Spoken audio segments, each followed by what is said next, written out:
तरतिया जोतते जोतते हम परती पटना में भइल बा भरती रे। कलिंग स्टूडियो मुसेपुर छपरा।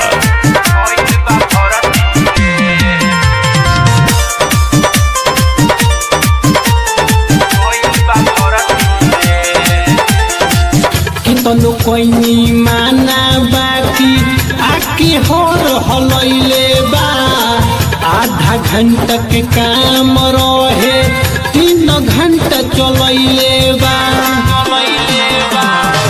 केतनु कोइनी माना बाकी आके होर हलैले बा आधा घंटा के काम रहे 3 घंटा चलैले बा केतन धरती रे खरगोर परती रे तरतिया जोतते जोतते हम परतिया रारा भइल बा भरती रे। तरतिया जोतते जोतते हम परती पटना में भइल बा भरती रे।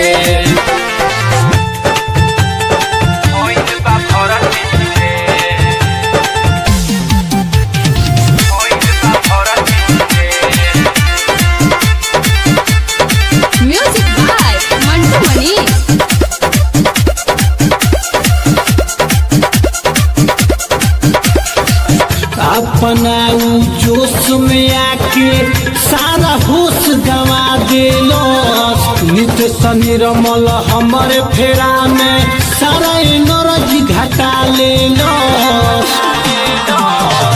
अपना जोश में आके पूरा होश गवा देलस जेके राजा हमारे फेरा में पूरा एनर्जी घटा लेलस। केतन